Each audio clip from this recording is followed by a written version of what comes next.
Welcome to Aquas Cafe for the very first Petalumans of Yesteryear. So delighted to have a wonderful group of people who are represent what we have in Petaluma in terms of our history and the legacy that they're going to share with you. So we're going to have, well actually I'm going to pass the microphone over to Bill Hammerman, and who's going to be our MC for tonight. Bill Hammerman, thank you. Good evening, everyone, and thank you for coming. I hope our presentations won't interrupt your dinner, but you can tune in and maybe learn something about the history of Petaluma. Even though my name is Bill Hammerman, I don't become the historic personality of Petaluma until I put my top hat on, which I might do later if we need some more extra presenters. By the way, just by brief introduction before we introduce the first part of our presentations tonight, which will consist of 4 people. And then there's another 4 people that will be giving their presentations starting at about 8 o'clock. And you may wonder why all these people have shown up in their fancy Victorian costume. They don't dress like this every day, believe me. But we are personalities from the past. And I don't know how many of you may have seen last week's Argus Courier, but there are 2 articles that I'd like to call to your attention. Both of them were in section C of the Argus Courier. One was titled, "The Evolution of Petaluma's Walnut Park." And in the article, it said, in 1873, what is now Petaluma's Walnut Park was built as the 2nd park in town. And then it went on to mention some Petalumans from the 1880s. For example, John McNear, Edward Lippett, Addie Atwater, and Brainerd Jones. All 4 of those people are historic personalities. But we have them here for you to listen to tonight. Because all the presenters that are here tonight at one time or other led some of the walking tours that the Petaluma Historical Museum and Library has sponsored on either a Saturday or a Sunday. That all started several years ago. That as we who were the volunteer docents that led those walks got better acquainted with Petaluma history, we more or less identified with some of these personalities, and we have 8 of them who will be speaking to you all tonight. Okay? Oh, then the other article. It was on page, I think, C3. It was called "Bringing Petaluma's Legacy to Life," and it said, "The Petalumans of Yesteryear, a group of costume ambassadors offering 3 renditions of stories from the characters that shaped the city." And so we go way, way back. And the 4 people that we will have this evening to get started, and the order of their presentations will follow one another. We will lead off with one of the first of the people to come to Petaluma in 1847, Captain Thomas Bayliss, who will be portrayed by Homer Johnstone. Then we have Barbara Harden, who is Ida Bell McNear. Of course, McNear name is one you're all familiar with. Then we have Sherry Ortigan, who is Addie Atwater, and she came about 1859. And then Lee, her husband, will be Lyman Bice.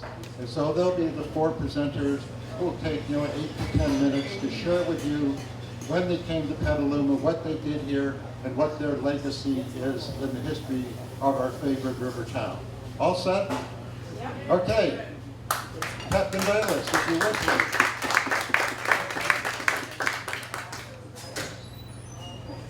Well, as Bill said, when we put our hats on, we go back a long, long time.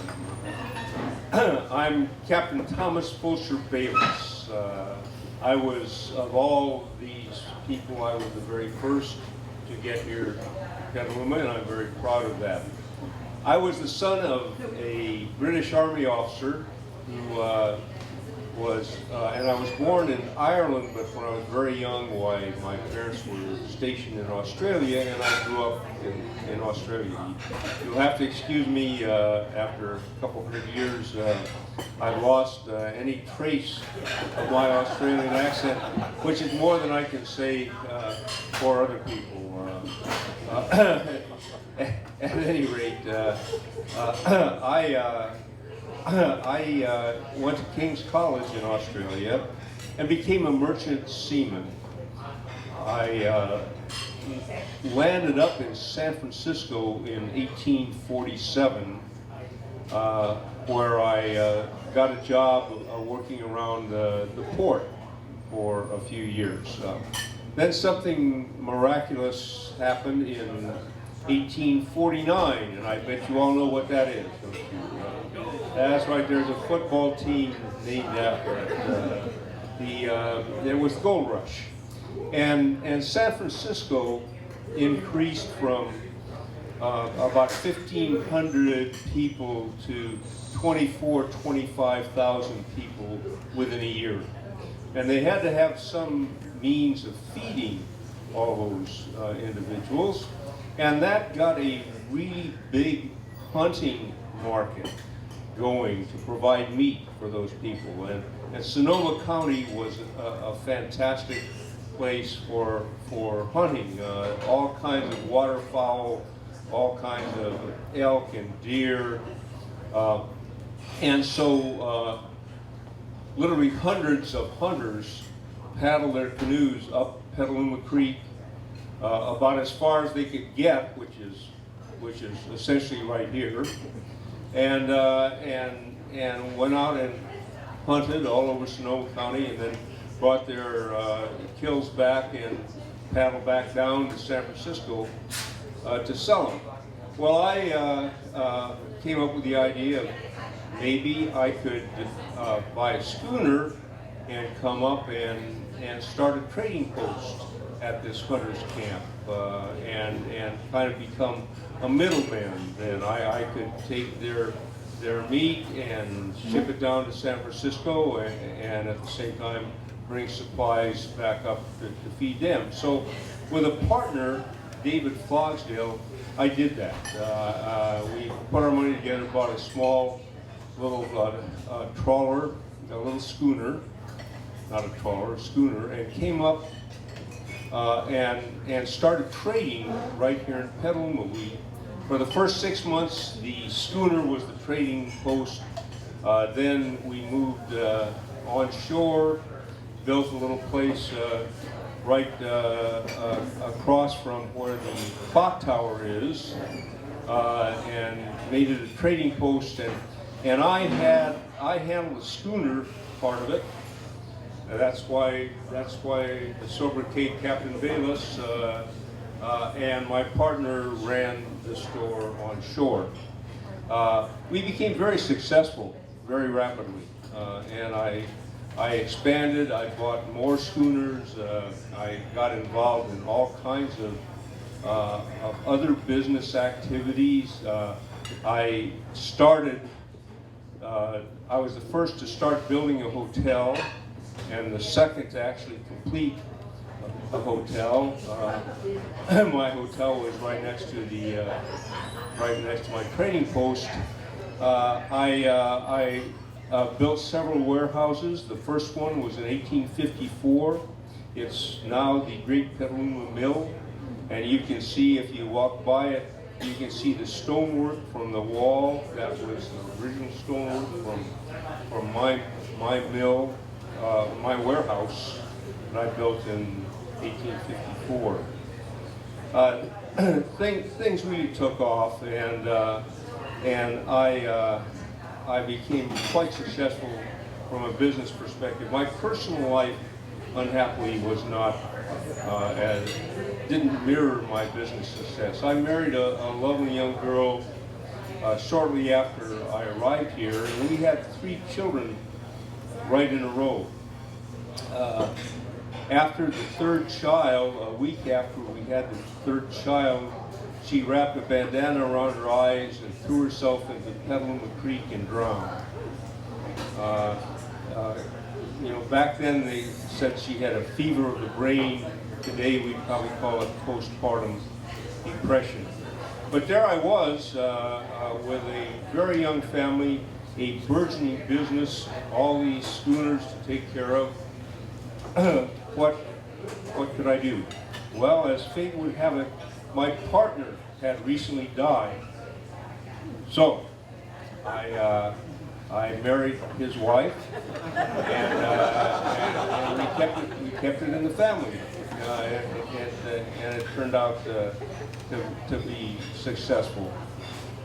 The river at that time was very difficult to transit. It had 88 bends in it. Most of those bends were in the last 3 miles here in Petaluma. So although we were only 14 miles from San Pablo Bay, it sometimes took up to 3 days for the schooners to make it because it hit these bends and everybody, passengers and crew, would have to leap overboard and push the schooner over the sandbars. Well, came up with the idea of having a landing about 3 miles south of here that would eliminate the vast majority of those bends, and have a little railroad that would run between that landing, Haystack Landing is what it is, and downtown Petaluma. So I bid on putting in that railroad, but I bid on hauling the cars by mule along the rails. There was an evil skinflint from San Francisco named Charles Minturn who outbid me, and he had a steam engine that he put in his bid.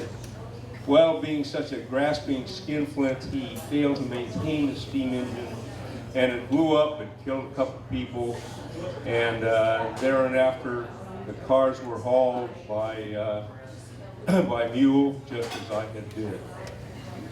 I was also quite successful in my civic activities. I was a member of what became the city council.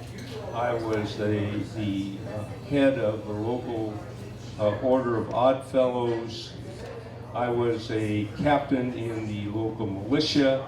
I was the first chief engineer of the fire department. I was involved in everything. And when I died, and I died relatively early, I died when I was 44. When I died of a consumptive disease, it was the biggest funeral that Petaluma had ever had. The whole town shut down. The bands came out and played and marched up and down the streets, and it was a grand affair. I was buried in Oak Hills Cemetery, and that's kind of the interesting story that I'll leave you with. Several decades later, when they were moving the graves from Oak Hill Cemetery to Cypress Hill Cemetery because they wanted to develop Oak Hills, they went to the families of my 2 wives and asked for financial assistance, and they refused to give it. But the good old Oddfellows stepped in, and they paid for my transit, and now you can come see me in the Oddfellows plot at Cypress Hills. So there you have it. Thomas Fulcher Bayless, seaman, schooner captain, the very first of the residents of Petaluma that are here. Thank you.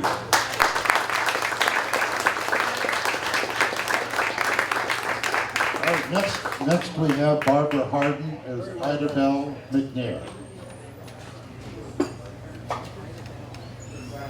Ladies, where are your hats? You're not a lady unless you wear a hat. My father was Ezekiel Denman. He sold his ranch back in Pennsylvania and came to Petaluma in the gold rush days in the in the 1850s. He did not find gold, so he ended up down in Petaluma. He owned 27 acres of land where he had cattle. He also had enough money to lend money to the chicken farmers, so he was known as a banker. And he knew John Augustus McNear, who was the big man in Petaluma, as you know. John Augustus McNear was from Maine. He came down to Mississippi. He came to Petaluma in the 1850s with $3,000, and he owned the granaries, the banks, the hotels, and the railroads. And he had a son named John Augustus McNear, and and because my father was a banker and John Augustus McNear was a banker who lent money to the chicken farmers, they knew each other, and I married his son. And because they had so much money, I was able to go all over Europe and see to all the different countries. There's a picture in the museum of me at the age of 60 in Egypt on a camel. And women were not to be educated in those days. They were to sing at dinner parties or play an instrument. But, and my friends and I, up on D Street in the carriage house, had a singing group, but we also had a literary group, and we would study a whole European country for a whole year. And so we had a number of women, and we started the Women's Club. And down on B Street, we bought an old home and a barn, tore it down, and the 1913 built the Women's Club that's there, and I was their first president, actually. Before that, from 1895 to 1900, I was 25 years old. And that club still exists today. How many of you belong to it? Anybody can belong to it. And, there are about 100 members now. What else was I going to say? My family gave the land for the Petaluma Golf and Country Club, McNear School, McNear Park, and the land for the fire department, you know. And I'm very happy to let you know, I died in 1949 at the age of 80, but I'm happy to have helped educated the women in Petaluma. Thank you.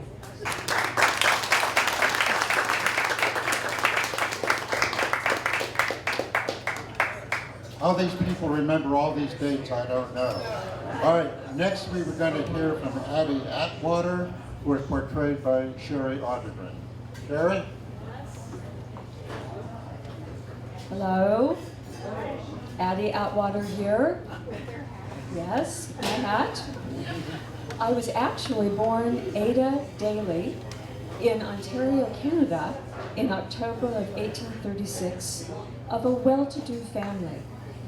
My maternal grandfather, Jared Knapp, fought alongside General George Washington as his bodyguard in the Revolutionary War, and also fought with equal resolve and strength in the War of 1812. So I'm told that some of his patriotic strength came through in me, and I like to think that's true, especially in the deeds and the work that I have done since migrating to Petaluma.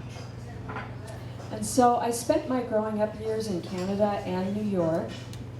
My parents always encouraged me to think for myself, to take my time, to get my education. And I was more than happy to do that.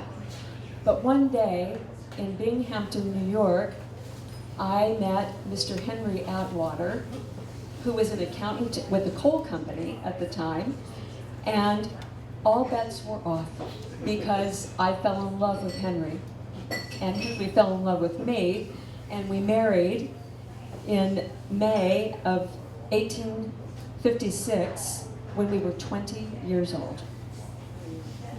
Several years later, after my mother passed away, my stepfather came west to seek his fortune, as many did in that era. And he did not find his fortune in the gold country, but he did find happiness in Petaluma. So became a long string of letters that came back east to my husband and myself, encouraging us to come to California, come west. This place has lots of possibilities. It's a wonderful area. I think you would like it. So after much deliberation and a couple more years, my dear Henry and I, and by then our young son Franklin, decided that we would make the journey. And we came by way of the Panama Canal. We landed in Barbary Coast, Gold Rush era San Francisco in May of 1859. And we didn't linger long in San Francisco. We found a boat coming up the Petaluma Creek, as it was called then, and made our way by boat, disembarking at Haystack Landing, which Captain Bayless spoke of earlier, about 3 miles south of here.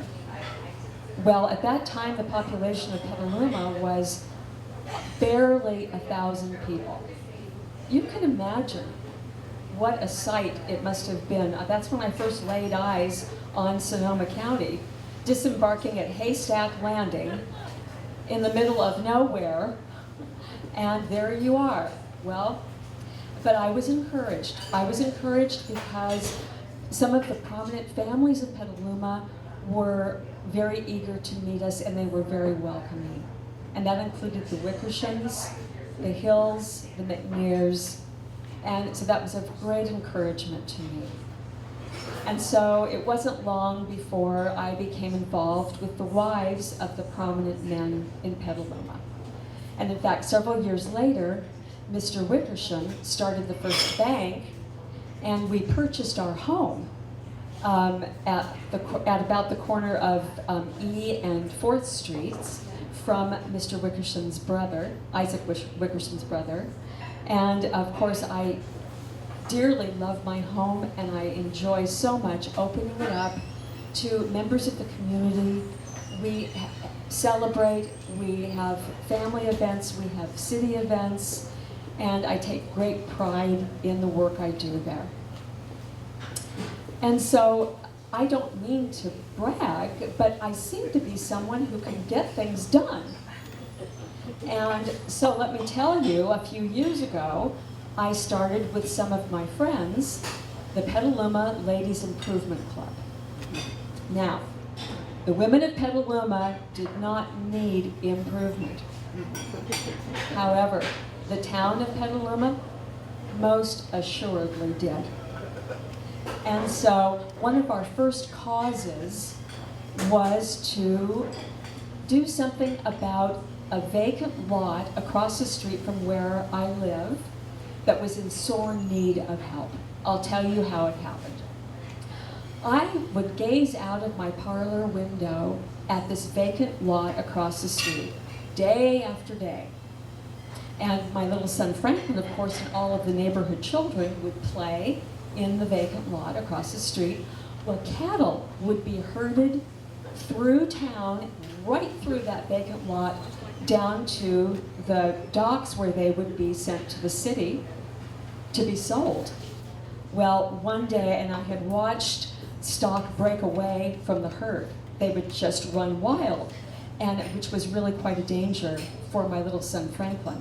So I happened to see this must have just had the right bee in my bonnet, because I saw this one day. I threw down my apron and I marched right up to City Hall to speak with the city fathers about doing something about this. And I didn't leave that day until I had a check in my hand from them for $1,250.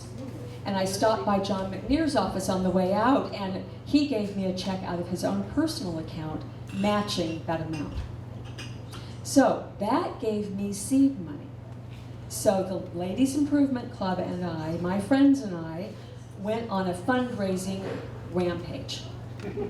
And by 1870, we had enough money that we were able to purchase 100 black walnut trees, which we set about planting in the vacant lot across the street from my home.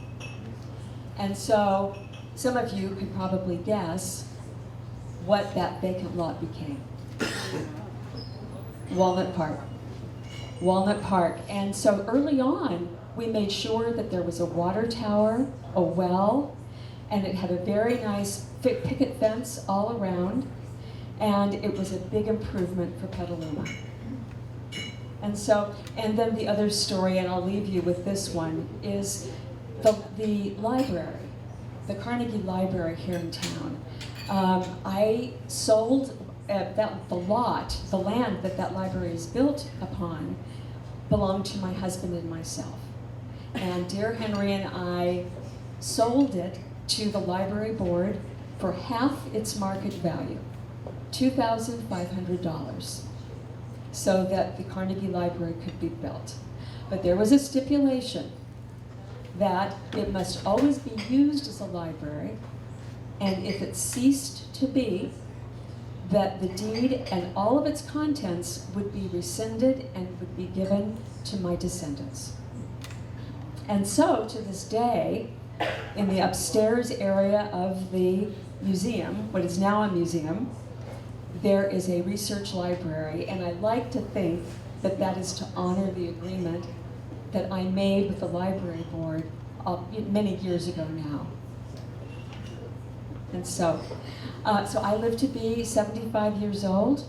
I died in 1912, but I like to think that I improved things in Petaluma. I love it dearly, and I'm very proud of it. Thank you very much.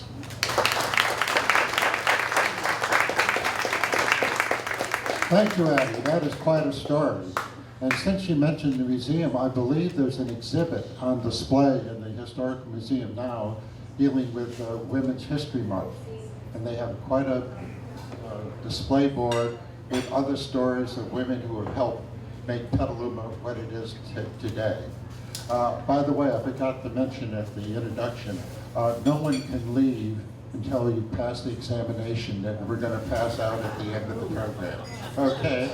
All right, Sherry's husband, Leif, takes on the personality of Lyman Bice, another very familiar name in our history.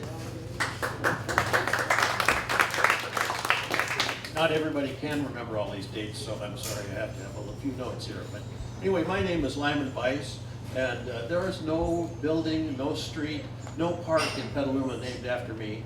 And today my remains are in a very humble crypt in the cemetery. But I think that I had more to do with making Petaluma what it is today than just about anybody. I first came to Petaluma in 1878 at the age of 26, and at that point, there really wasn't a lot here. I was also born in Canada. There are a lot of Canadians, but my family actually was not in Canada very long before that. My grandfather was actually from Connecticut, but he was kicked out of Connecticut because of his political views. And some people say that I inherited his ability to get along with people. It was hard in those primitive times. My mother died when I was 8, and my father died when I was in high school. I tried to study medicine for a while, but I wasn't doing very well either academically or physically, and so I decided I needed to change. My sister was actually living in a little cabin out near Roblar Quarry, so I decided to come west and make my way to Petaluma. The reason that I am remembered today, to the extent that I am remembered, is as the inventor of the incubator. Now, if you go down to that lovely library that Mrs. Atwater helped us get and ask them to look it up, they'll come up with a different name. Well, there were many people who invented incubators. In fact, my late partner, Isaac Diaz, actually had a patent on it the year before we got together. But there were many even before that. Even the Egyptians had a sort of an incubator. But I'll tell you this, inventing something doesn't change the world. What changes the world is people promoting it, is people adopting it. And to adopt it, you have to promote it. And that was my specialty. If the thing about chickens is, the chicken lays eggs. If you leave the chicken to its own devices, it sits on the eggs till they hatch. And then you can get more chickens, but if you take the eggs away, that's fine, but then you don't get any chickens. With the incubator, you get both chickens and eggs.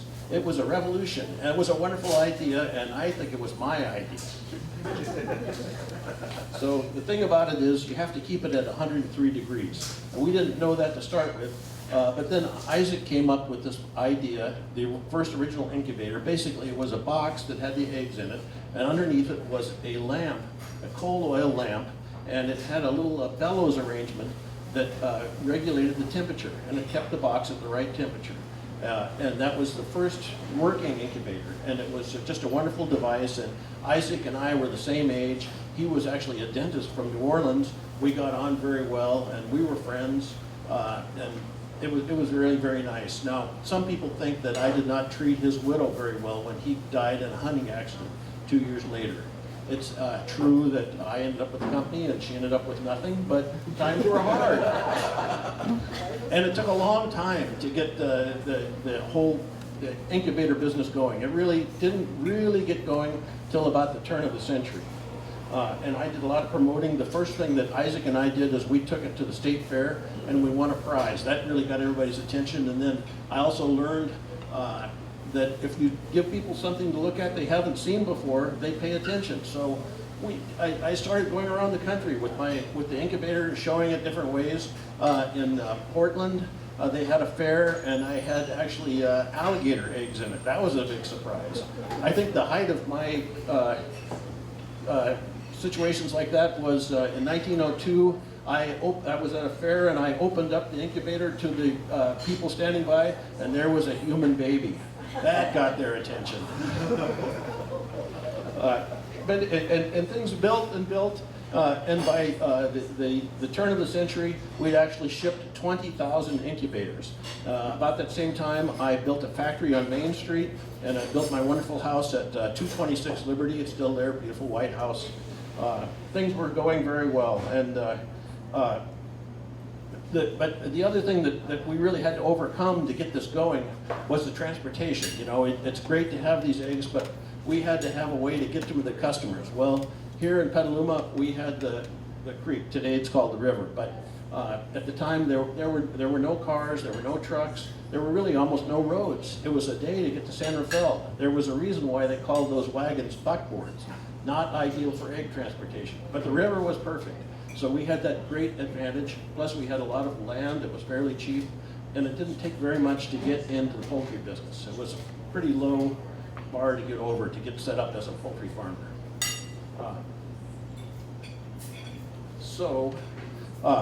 Things built and built, and by World War I, they really took off. In 1917, Petaluma shipped 16 million dozen eggs. And that was by no means the top of the heap, but that was about the top of the heap for me personally.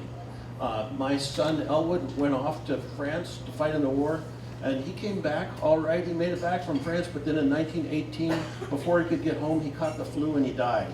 That was a tremendous setback. We did okay in the 20s, but when the Depression hit, that really set us back. In 1939, I was really getting to be an old man. In 1931, I was 79 years old, and I turned the business over to my other son. 2 years later, my lovely wife died, and that was a big setback. And I died in 1944 at the age of 92. So that's my story.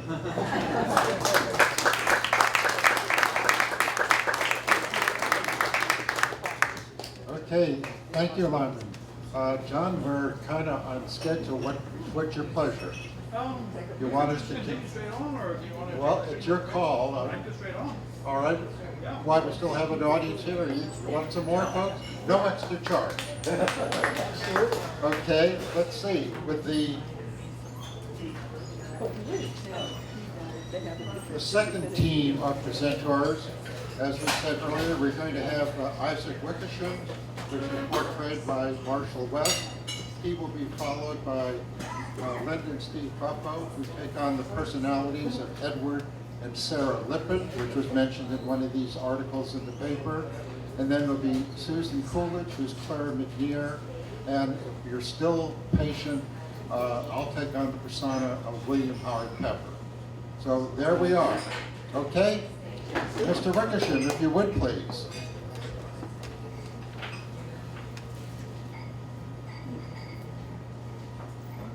Thank you. I'm Isaac Garrett Wickersham. I was listening to all these folks who, if you notice, they're all from Maine, from Massachusetts, from Pennsylvania, mostly Northerners. Santa Rosa, by and large, was settled by the people from the South. Mark McDonald was an early developer.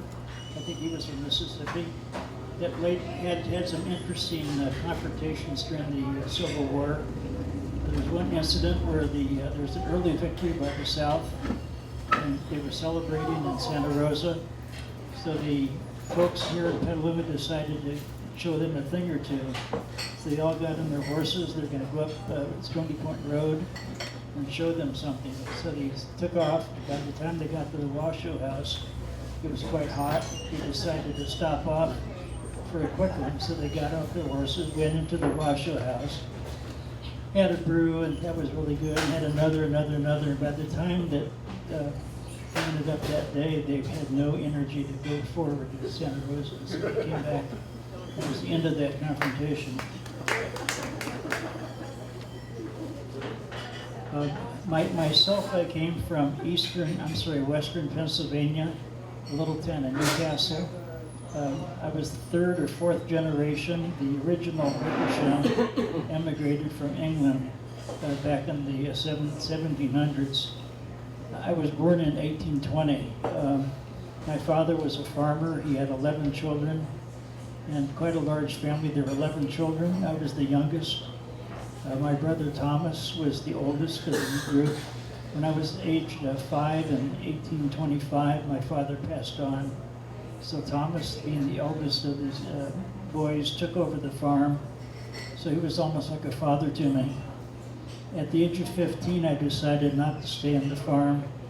I went to Iowa and went to law school in Iowa. And I actually worked on the presidential campaign for William Henry Harrison. I was in the Whig Party in Iowa. I think I was the secretary. He was successful in winning the presidential bid, but he had a vice president named Tyler. If you remember, William Henry Harrison got cold on Inauguration Day, and within a month he was dead. So Tyler became the new president.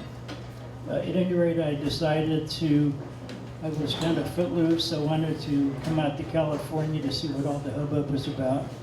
And in those days, there were 3 ways to get to California. You could take a boat around the Horn that took months and months and months, or you could go to Panama and go across the isthmus by horseback.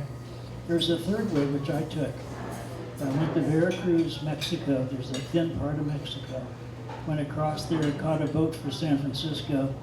When I got to San Francisco, I then caught the boat up to Petaluma and to see what was happening. I decided gold mining, I missed this was 1853, did not want to pursue the gold mining, so I stayed in Petaluma.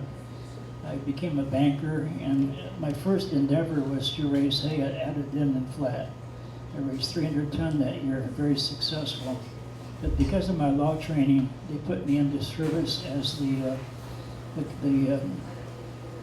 district attorney and a notary. By 1865, I decided to start the I.G. Wickersham Bank. It was the first bank north of San Francisco. So that, and also I might mention Addie Atwater mentioned her husband as being an accountant.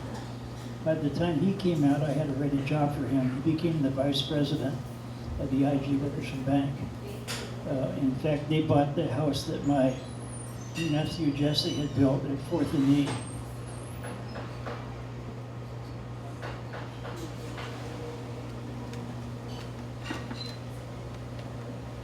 When I came to Petaluma, I was a bachelor. I met a lady from Fall River, Massachusetts, Lydia Pickett. We married about 1856. We had 6 children, 4 living to adulthood, and 2 died early on. Interestingly enough, my wife Lydia's sister Sarah came out too. She was a widow, and by that time my nephew Jesse, who was 3 years younger than I, came to Petaluma. They met and they got married. So Jesse was both my nephew and my son-in-law, my brother-in-law. So Jesse stayed for a few years in the bank along with Henry and myself, and then he bought a ranch up in Skag Springs, and then he sold the house to the Atwater family.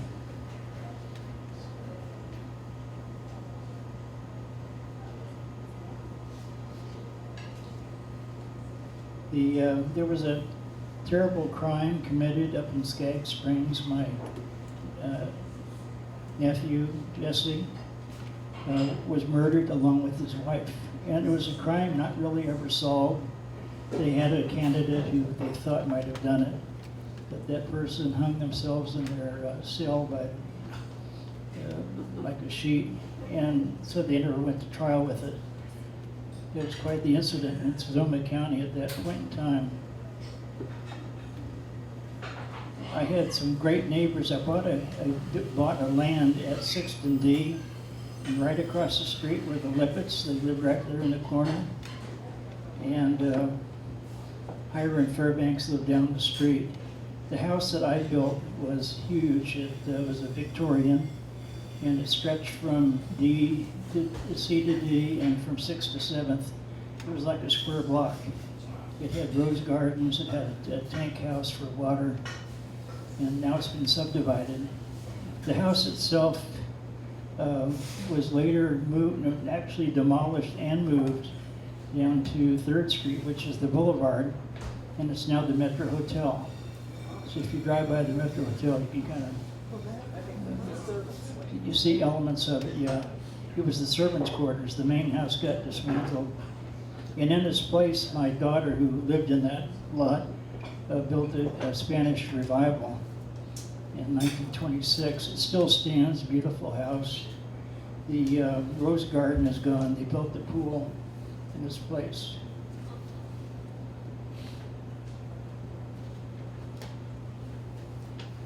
I was quite active in Petaluma, you might think, being a banker and the attorney and notary public and whatever. I was a charter member at the St. John's Episcopal Church, and we found an architect named Ernest Coxhead. He's an international architect, and he built the church that sits right there at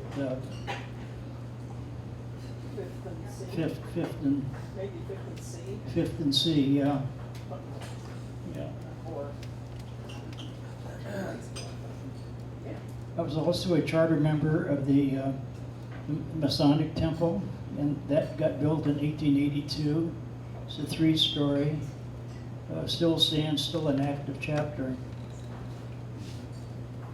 My other business ventures, other than what I mentioned, we started the Sonoma and Marin Railroad to compete with the Donahue's Railroad in 1855. Later, what they call the PNSR, Petaluma and Santa Rosa Railway, was electrified. And then the Petaluma and Santa Rosa Railway. In 1899, I was then 79 years old. I passed on, and my wife actually died the very next year. My 4 children stayed in town. Liz married Tom McClay. He was a local veterinarian. He has a building down on the boulevard called the McClay Block.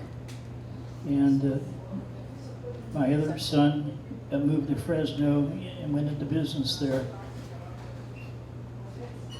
I take great pride in being part of the early history, the first 50 years of Petaluma. We've all left our legacy here. Thank you.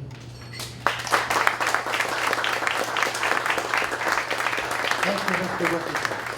Okay, next we have Steve and Linda Buffo, who will take the Mr. and Mrs. Lippett. couple more to go if you have the patience. But thank you, Sarah and Edward. Good evening. I'm Edward Lippett, and I'd like to introduce you to my wife, Sarah, and let her tell you a little bit about our family before we get started. She brought her pictures. Good evening, ladies and gentlemen. Thank you for joining us this evening. My husband, Edward, and I were married in 1851 on the East Coast. Edward was a captivating and stupendous suitor. We had 9 children.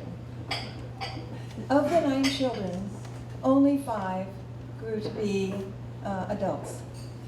We had Helen, who was our oldest and studiest one. We had Lois, who was our pouty one. And then we had our darling little baby, who was our little bouncy one. And then we had Edward, who took after me. He was quite a musician. I'm an accomplished violinist, and he followed in my footpaths and taught music here in Petaluma into his late adulthood. And then we had Frank, who followed after his father as an attorney. He became a lawyer, and they actually became partners. Edward, I should tell you, is related to Grover Cleveland through his mother. So we were a renowned family on the East Coast. One of the children we lost in young childhood was our son Frank's twin. So Edward will tell you about coming across, probably won't mention, are all his encounters with Indians and wild creatures while coming across on land from the East Coast to the West. My family originally arrived from the East Coast as with the Pilgrims and settled there on the East Coast, where many descendants still reside. My father was a minister, and I followed in his footsteps. I attended Wesleyan College in Connecticut and graduated in 1847. Then I taught school in Rhode Island for the grand sum of $13 a month. Later, I served as principal of a school in Pembroke, New Hampshire. In addition to my passion for education, I was also interested in law and entered Harvard Law School, graduating in 1854. Then I joined the law partnership with Rutherford B. Hayes, who later became a president of the United States. As time progressed, it became obvious that war between the states was inevitable. My friends and family were from New England, and Sarah's family was from the South. So facing the grim choice of having to choose, we decided to move to California. I taught one year at the University of Pacific before coming to Petaluma in 1863. Getting to Petaluma was a bit of a challenge. Otherwise, we got to San Francisco and took the scow across the bay and up into the Petaluma River, then as we approached Petaluma, as we heard this story already, we had to stop at the Haystack Landing and take the trolley on into Petaluma. And of course, the river, the reason for that was because the turns in the river were so tight that the scows could not make it around and through it. But there was that small rail line that the captain told me about that did get us able to take the trolley into Petaluma.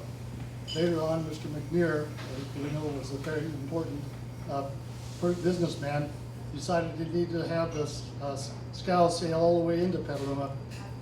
So he acquired laborers from China who had a pick and shovel and dug a channel all the way into Petaluma. That allowed the town to flourish and grow. I remember the day I arrived in Petaluma. It was after Edward.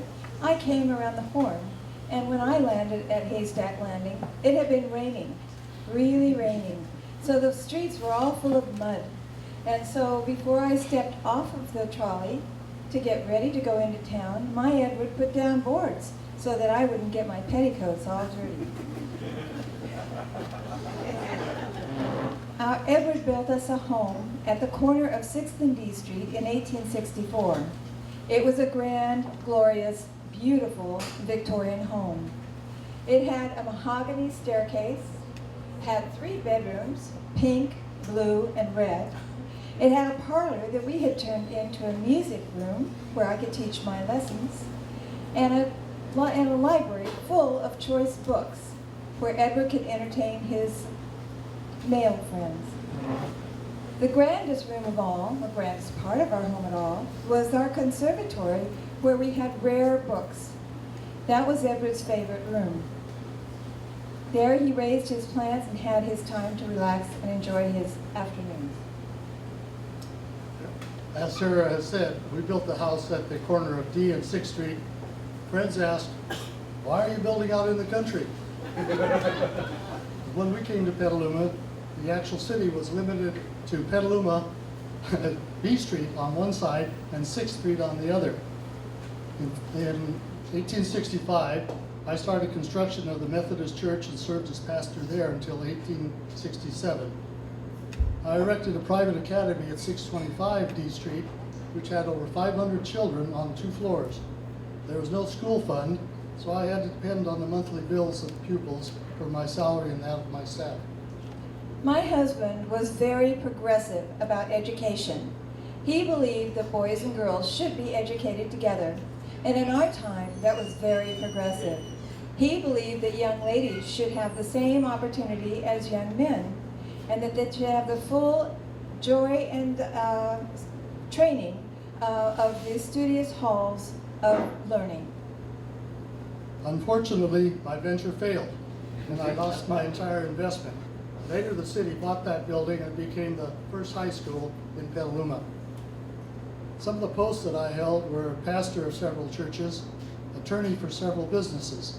I helped write the Petaluma City Charter and went to Sacramento to help get it approved. I had the largest law library north of San Francisco. In addition, I served several terms as superintendent of schools. On the 13th of April in 1865, Lincoln was assassinated by Booth. People were aroused, and every church, business, and residence was draped in mourning with a fine display of flags. Stores were closed, and there was a procession with a military escort that marched to the Baptist church where I pronounced the eulogy. I remember when Abraham Lincoln died, and in our town in Petaluma, it was decreed that every house should be draped in black.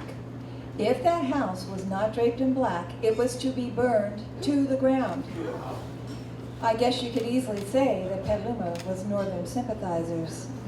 Our home was always full of lots of laughter and entertainment. In our home and through our threshold passed many notable and famous people of the day. Probably the most famous was Rutherford B. Hayes, who was my husband's former law partner, but also General William T. Sherman, many notable singers from the Metropolitan Opera, conductors, politicians of the day, and very notable citizens from all over the country and the world came through our doors in our little home in Petaluma. In fact, so many that we made a plaque that we put on the outside of our door that listed the famous people that came through our home. That plaque still exists today with our relatives. My family and I lived in Petaluma for 50 years, and I died in 1912 at the age of 87.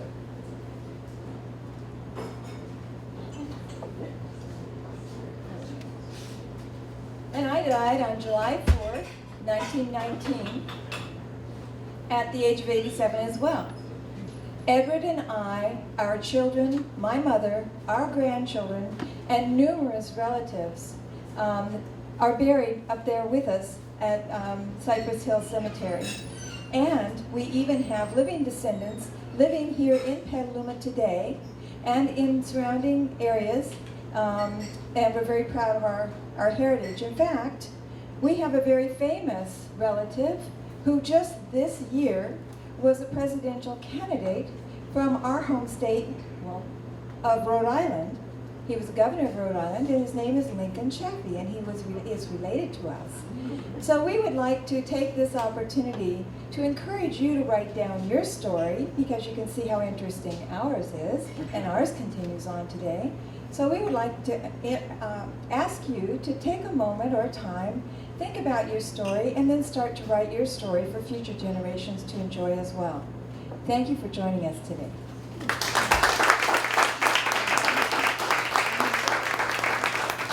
Thank you, Edward and Sarah. Okay, we're going to move on to Susan Coolidge, who will portray Clara McNear.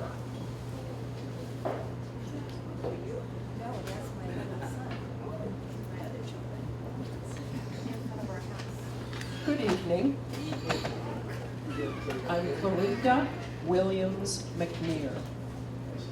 And my story really doesn't come after everyone else's because, of course, I'm the reason John McNear came to Petaluma.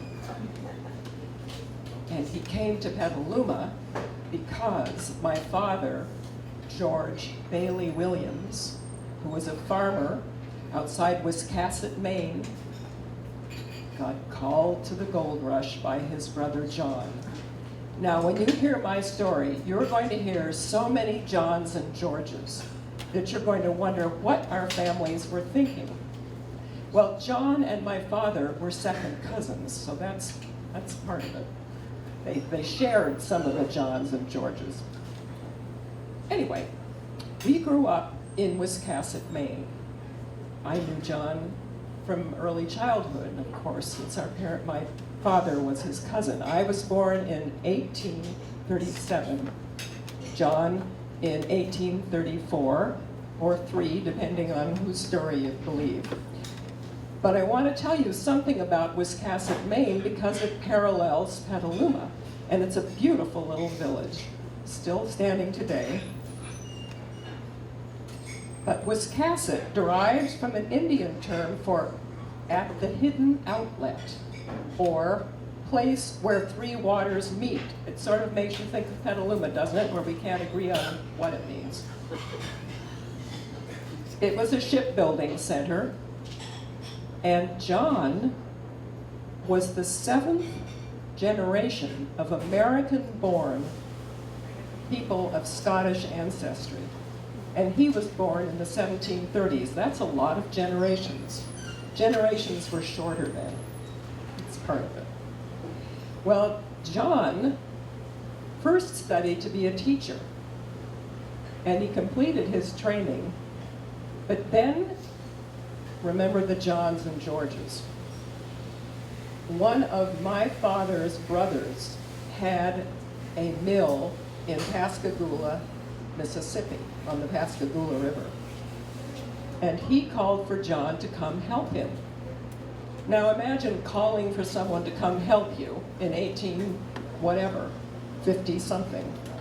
It's not a phone call, it certainly is an email, but he somehow communicated to Maine from Mississippi that he needed John there, probably by ship. So John, he shipped out, and he actually rose rather quickly through the ranks in the ship running business, and he got himself to Pascagoula, and he started to help my uncle, and then he called for his brother George to come help him. Well, at this point I was 16.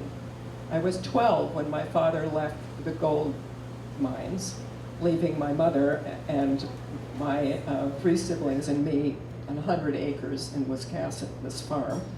So I decided I was going to go with George to Pascagoula at 16 because John was there. And I went, and I think some of George's sisters went, or their siblings.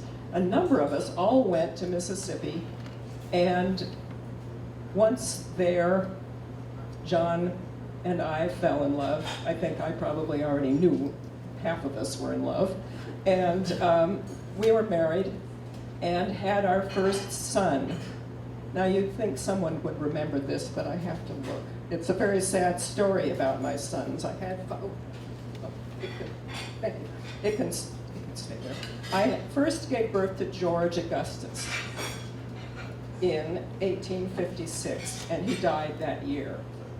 During that year, we heard from my father, who was trying to get his family back together in Petaluma. And he sent a very rough sketch of this town, just a few lines on a page, but he said to John, "I think you'll find it has possibilities." And you've sort of heard that story, I think, from Andy too. Petaluma had possibilities. Well, once I recovered from the loss of our son, we traveled to California, and we went through the isthmus. My father, before us, was terribly seasick, and it took him 6 months, and he went around the Horn, and did make a success in the Gold Hills. Then came into San Francisco, where with his money, he built the Globe Hotel. And then he decided that wasn't a place for his family, and they went up the creek, came up to Petaluma, and it was his hotel, which was the first hotel. You heard Captain Bayless saying that 2 started and his was second. I think it's because my father tossed it up in a hurry. The man was kind of a dreamer. Later, my brother Roscoe used to complain that he wouldn't go out and buy milled laths to put up on the walls. He'd have to do them himself, so very uneven, rough work, and just kind of tough. So that was the American Hotel. Captain Bayless's was the Pioneer, and that is near where I think you have Water Street Bistro now. And it was very popular. You heard Mrs. Lippett talk about her husband laying down the boards in the mud. Well, the Pioneer Hotel had wooden sidewalks, and ladies really preferred it to the mud. It wasn't until the 1880s, I think, that we started putting in the paving stones and so forth. So, hotels. My father is busy, again, trying to communicate across the country to get his family back together. And my mother is dealing with being on the East Coast, and she sort of got tired of this farm, and she mortgaged it and took some cash. And she and my sisters and brother came, I think, through the isthmus. Well, my father was getting so tired of waiting that he headed east, and their ships passed each other, probably in the Gulf or something. Imagine, I mean, it's not like, oh, I missed you on the freeway. So my father got home to find no one at the farm. He sold it, got himself together, came back to California, and a mystery to me is what my mother and siblings did. Maybe they stayed at the American Hotel, I'm not sure what they did until he came back. But they all got together, and John and I arrived in 1856. John had sold his shares in the mill and came with $3,000. His brother George was very disappointed not to come, but John said, "You stay here and help manage the mill, and I'll call for you once we're settled." And so one of John's early businesses was a livery stable, I believe, on Washington Street at the corner of where we have Kentucky now and Washington, diagonally from the Petaluma Hotel. And he moved on from there, and warehouses and so forth, and banking and railroads, and you've heard quite a lot about that. Meanwhile, I gave birth to George Plummer in 1857, so the year after we arrived. Then, in 1859, Frederick was born. He lived just until 1864 when he died. Then Clarence was born in 1861 and lived to 1874, so he died at 13. Both those boys died of illness. And then last, in 1865, I gave birth to Herbert. Well, meanwhile, in between these babies, we really had a wonderful life. And we were doing well, and we had servants. And there were picnics on the river, and really wonderful times in this growing town. But with the birth of Herbert, I became ill and actually went into San Francisco for care. But I died in San Francisco. And subsequently, Herbert lived only a few more months. And now we're going to hear another story about Oak Hill Cemetery because I died in January. Imagine a rainy January on this hill. My gravesite filled with water. And John said, I can't bury my Clara there. I can't do that. So he hired a dowser and they started wandering the hills until they found the area which is now Cypress Hill Cemetery, that you'll find the highest point and driest is the McNear plot. So Clara, I was buried there, and I think that's really a wonderful love story. John, of course, went on to remarry soon after, and he and his second wife had 2 more children, and 2 more boys, a whole family of boys. And the McNear story you're going to hear more of soon because John McNear is going to appear one of these days out of the depths of history. And it'll be very exciting. And then I'm not sure what my story will be. But thank you very much for coming out tonight. And, oh, we're not completely finished because I think Mr. Pepper probably will find he has some time to talk. And I hope he tells you about something that's going to happen April 17th. Okay. Thank you, Paul. You want time for another quick one? You want your money's worth? Yes. Okay. As I said, I don't become William Howard Pepper until I put the hat on. I was born in Dutchess County, outside of New York City in 1824. My mother and father moved the family to Ohio, where I grew up, went to school, and as a teenager, I became an apprentice cabinet maker. Then after I got that apprenticeship, I moved to Kentucky, where I tried to start a cabinet making business. And this was about 1849, after you know what happened here in California, as all the previous people. Gold was discovered. I was single. I had a younger brother, Garrett, and we decided we're going to go to California and get rich. We did not come overland by covered wagon or mule or horses or whatever. We did not come across the Isthmus of Panama. We did the 5.5-month trip around the tip of South America, departed or landed in San Francisco in 1851, and we went up to what is now Napa County in an area called Bullard's Bar. Not the kind of bar you're all used to, but a bar with a shallow place in the stream where you can pan for gold. Unfortunately, things did not pan up for Garrett and me. We did not get rich. But what we did do in 1851 is we built the lumber mill, and we sold timber to the old gold miners who were starting mines and building tunnels and all this and that. Our mill burned down in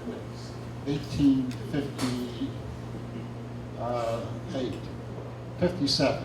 We came back to San Francisco, and it was in 1858 I moved up here to the Petalumans area. And you're all familiar with Pepper Road? You heard of Pepper Road?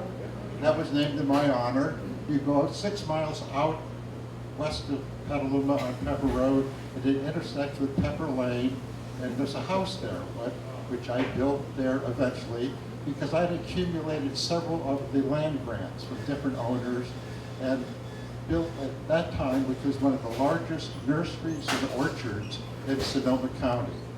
And we had on an inside tract plan on the southwest corner of Liberty of Washington that had an old house on it, and then it had some other areas that we kind of built, you might say, was our in-town market or store where we sold the fruit, the vegetables, what have you. Let's see, that went on, and I married late in life. I think I was about 50 years old when I got married. I married a widow, had a young daughter, and you can see by my threads, Phoebe and I, we became very prosperous and well-to-do for Sonoma County. And in the late 1800s, what a lot of well-to-do people did for their holidays or vacation, they went to Europe. because we don't want to go to Europe now. Back then, that was a popular thing to do for well-to-do people. And while we were in Germany, we came across the work of Friedrich Froebel. I believe he was a German psychologist, philosopher, and he had started what was known as the children's garden, or in German, kindergarten. And we said, what a neat idea. We should have a kindergarten here in Petaluma. So when we came back, late 1880s, about 1891, I went to the city fathers and I said, I'll tell you what I'm going to do. On that property that I have on the southwest corner of Liberty, Washington, we'll try and turn that old building into a kindergarten, and the city will levy a bond issue, not too expensive, so that the city can have what would be the first kindergarten in the area. Well, unfortunately, the city, that didn't work too well. So even though I was willing to give $5,000 and all of that, you know how that goes. Well, the idea fell flat. Well, there was an article, I believe it was about 1893. There was an article in what was the Argus Courier, the newspaper of those days, saying there's a campaign underway to raise money so that we could build the kindergarten. So I donated another $13,000. There was a local garden club that sold flowers and flower pots, raised $3.50. So with $18,000, $3.50, in 1893, we started to build and construct a brand new building on this property, and it was a Victorian-style 3-story building that became known as Pepper Free Kindergarten. Now this only came about because I didn't do this all by myself. I had some of the other prominent citizens of the community. Mr. Rickerson was one of them to help do this, and we formed our own trust. And this was the way the trust was worded. Let me quote it. It stated that the school was established so that, quote, young children under the age of 6 years may be trained and educated in habits, cleanliness, truth, industry, physical development, and in all things that tend to make helpful and honorable men and women, and a credit to this land of the free, and that the said school shall forever be known and called the W.H. Pepper Kindergarten School of Petaluma. And that it was. And to this day, there are people you can bump into who went to it when it was a kindergarten. Now, unfortunately, around 1960, there was some school fires in Chicago. And so cities all across the country had their schools investigated to see if they were safe. The authorities here in Petaluma said this kindergarten, keep in mind this was 1960, and the kindergarten officially opened on this, I think, December 4th, 1894 with 28 pupils. So it was a rather old building. The building was torn down. It was a beautiful 3-story building that had all sorts of activities for children, in that even though there's not a written record of what kind of activities went on in Frederick Froebel's kindergarten, they were known to be more or less hand-on experiences, direct experiences. Kids were allowed to do what they wanted to do. They played with toys, saws, tools, what have you. But as I said, the kindergarten was torn down, although the school was allowed to finish the school year because all the classes were held in the basement floor, which was cement, rather than the upper wooden floors. Well, as time went on, the public school district in Petaluma formed its own kindergarten, but what was originally Pepper Free Kindergarten exists today as a preschool. It's, I think, 627 F Street now. And in 1994, that school celebrated its centennial. And there was a graduate student at Sonoma State that wrote her master's thesis, and she said, quote, although Mr. Pepper made his fortune in the nurturing of young plants, his legacy to the community was a school which he founded to foster the growth and development of very young children. I died at the age of 82 in 1906, and I too am buried in Cypress Hill Cemetery. You can find the headstone there, and both my mother and my wife are buried in the same plot. So there you have it. We've heard just a few stories of the prominent people that helped make this river town what it is today, and we're adding more people to the Petalumans of Yesteryear, so if we make future presentations, and the brochures that were on the different tables give you the background of this and the contact email address, and there's a website that you can go to and find out more about the Petalumans of Yesteryears. Are there any questions or answers anybody might want to ask at this time to any of the presenters? Good job, guys. This is excellent. Okay. Thank you, one and all. Oh, yes. What are the dates again? April 17th. Okay.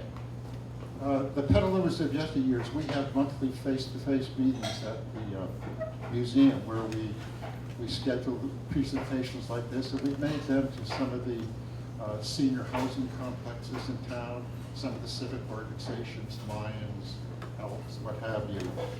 But on Sunday, the 17th of April, you can hear some of the same people make a presentation, and that there's going to be a history walk that will start from the Balshaw Bridge at 1 o'clock, I believe, and it's going to walk the different places in the downtown area, and at these stops that Sherry and others have planned on, there'll be a member of the Petalumans of Yesteryears that will give a short talk on the significance of that building or that place, or how they were involved with some historic event that took place there. It's another version or another format of sharing the history of our town. And that walk will end up at the Petaluma Museum, and William Howard Pepper will be there once again in his top hat to tell his story by portraited on display on the second floor of the museum. And one of the little merry-go-rounds that was inside the kindergarten is up on the second floor, and there are other relics that came not only from the kindergarten, but from the incubator days, and there are pictures of some of these places that the McNair family, Ricochet, and others stood. There's a lot of information in this town, and you should look upon our Petaluma Historical Museum as a treasure chest. It really has lots of. Yes, On our downtown tours, walking tours. yeah. Well, I mentioned earlier, those are given on the weekends. And just about everybody at the Petaluma of Yesteryears started out giving some of these tours. And those are between May and October. So they really haven't started again for this year. But all you got to do is go to the museum website, you can Google that, and sometimes you read about these things in the newspaper. Any other? Yes, sir. I do have a question. The first walk that you talked about, where you were going to be going around, is there any? Is there going to be any videotaping of that? Is it archived? I don't. We haven't had any video. We've had people take pictures, but we really haven't had a professionally done videotape. That's a good idea, though. A good idea. Now, I think that would be. You could put, and you could archive it and put it in the museum as well. It'd be, Right. You know. yeah, well, I know we have contacted PCA. I mean, I don't do video, but Yeah. I'm just thinking. Yeah, well, we have PCA. contacted PCA, but they haven't come up with a volunteer camera person to do all that. But now we have had. Do you know that? I know that. Okay. Well, we have had volunteers. In fact, Homer Johnstone, who was Captain Bayless, he has written up, 10 or 11, 12 pages of a lot of the information that you heard tonight. Yeah, well, It's almost like a guidebook. Right, and your narration of this story was so enjoyable. Yeah. I think it would be good to Yeah, have some. no, I agree. I agree. Yeah, yeah, we're just volunteers and we fell in love with it and we want to share it. And if you can influence some others, I'm glad please you brought do. it in tonight. Yeah, okay. All right, John, I'll turn it back to you, sir. Well, just one other question. You do a tour of the cemetery. A lot of people mentioned tonight the Cypress Hill Cemetery, and you do an annual tour of that. Yeah, that was the program the museum had, and then eventually, I think with Marshall's leadership, we kind of took it over, and we go to the different tombstones. And that's a different version of this historic walk that you're going to have of the downtown. We'll talk about ourselves on all of these walks, but the downtown walk will probably include some other things about the history of the town and how we were related to that. I just wish the original kindergarten building, if that could have been, preserved and kept, that was a beautiful work of art. Yeah.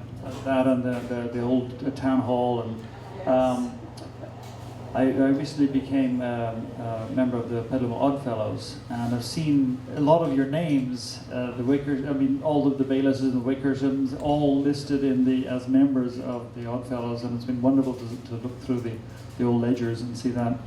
But I just wanted to thank you all very, very much tonight for coming out and listening to what really was a wonderful experience for me to hear from the mouths of the people who lived it.